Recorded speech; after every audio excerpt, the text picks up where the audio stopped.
চলছে আত্মশুদ্ধির মাস, পবিত্র রমজান মাস।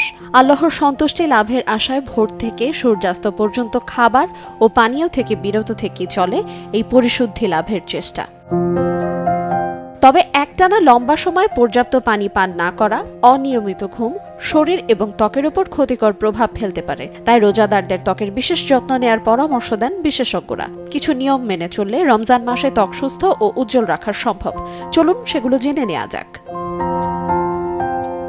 রোজা রাখা অবস্থায় ত্বক সহজেই আর্দ্রতা হারাতে পারে এবং এতে ত্বকে পানির মাত্রা কমে যায়। এমনকি 5 ওয়াক্ত নামাজ পড়ার উদ্দেশ্যে ওযু করার জন্য বারবার মুখে পানি দিতে হয়। এতে যারা শুষ্ক ত্বকের অধিকারী তাদের ত্বক আরও শুষ্ক হয়ে যেতে পারে। তাই প্রতিবার মুখ ধোয়ার পরে ত্বককে ময়শ্চারাইজ করতে হবে। পাশাপাশি ইফতার এবং সেহরিতে প্রচুর পানি পান করতে হবে। এদিকে পানি সমৃদ্ধ ফল যেমন তরমুজ, শসা, কমলা ইত্যাদি খাবার তালিকায় রাখতে হবে এবং ডিহাইড্রেশন রোধে ক্যাফেইনযুক্ত পানীয় যেমন চা, কফি, সফট ড্রিঙ্কস এড়িয়ে চলতে হবে।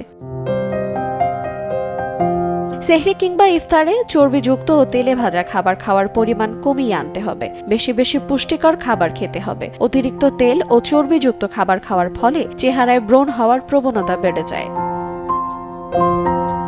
ত্বকের ধুলো, ময়লা ও ঘাম পরিষ্কার রাখতে দিনে অন্তত 2 বার ডাবল ক্লেনজিং পদ্ধতি অনুসরণ করে ত্বক পরিষ্কার রাখতে হবে। দিনে রোদের সংস্পর্শে গেলে অবশ্যই সানস্ক্রিন ব্যবহার করতে হবে। তাছাড়া অবশ্যই দিনে অন্তত 6 থেকে 8 ঘন্টা ঘুম নিশ্চিত করতে হবে। রমজানের সঠিক খাদ্যাভ্যাস ও ত্বকের যত্ন নিলে পানি শূন্যতা ও ক্লান্তি ছাড়াই উজ্জ্বল ও সতেজ থাকা সম্ভব। আইরিন আয়াত, সময় সংবাদ, ঢাকা।